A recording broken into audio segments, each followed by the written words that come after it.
সবাইকে স্বাগতম। আজ আমরা এমন একটি বিষয় নিয়ে আলোচনা করতে যাচ্ছি যা প্রতিটি মানুষের জন্য অত্যন্ত গুরুত্বপূর্ণ। এটা হলো ফাইন্যান্সিয়াল লিটারেসি, অর্থাৎ আর্থিক সাক্ষরতা।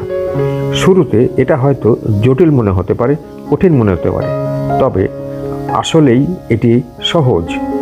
আজকের ভিডিওর শেষে আপনি বুঝতে পারবেন ফাইন্যান্সিয়াল লিটারেসি কী এবং কেন এটি আপনার প্রতিদিনের জীবনে গুরুত্বপূর্ণ। আর্থিক সুরক্ষার জন্য এটা আপনাকে জানতেই হবে। যতটা সম্ভব সহজভাবে বলি, ফাইন্যান্সিয়াল লিটারেসি হলো মানি ম্যানেজ করার ক্ষমতা। এটি শুধুমাত্র চেক বই ব্যালেন্স করা নয়, বরং বাজেটিং, সঞ্চয়, বিনিয়োগ এবং লোন ম্যানেজমেন্ট বোঝার ক্ষমতা বোঝায়। অর্থাৎ এটা হলো সেই জ্ঞান যা আপনাকে কঠিন সিদ্ধান্ত নিতে সাহায্য করবে, যেন আপনি আপনার টাকা নিরাপদভাবে এবং সঠিকভাবে ব্যবহার করতে পারেন। এটা কেন গুরুত্বপূর্ণ?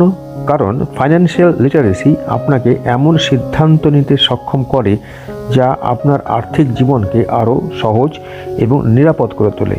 আপনি যদি টাকার সঠিক ব্যবহার জানেন, তাহলে আপনি ঋণ বা অপ্রত্যাশিত খরচের ফাঁদে কখনোই পড়বেন না এবং ভবিষ্যতের জন্য পরিকল্পনা করতে পারবেন অনায়াসেই।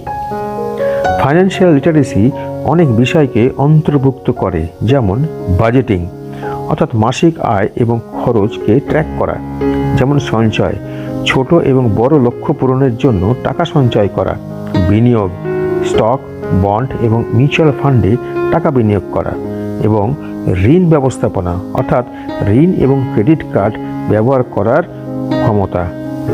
ভালো খবর হলো ফাইন্যান্সিয়াল লিটারেসি বাড়ানো বেশ সহজ। আপনি এটি বই পড়ে, ভিডিও দেখে, এমনকি অ্যাপ ব্যবহার করে শিখতে পারেন। এটা একটি চলমান প্রক্রিয়া, এমনকি ছোট ছোট পদক্ষেপে আপনি আপনার আর্থিক জ্ঞান বাড়াতে পারবেন।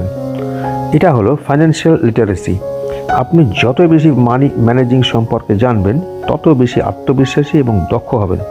তাই আর অপেক্ষা না করে আজই ফাইন্যান্সিয়াল লিটারেসি বাড়াতে শুরু করুন।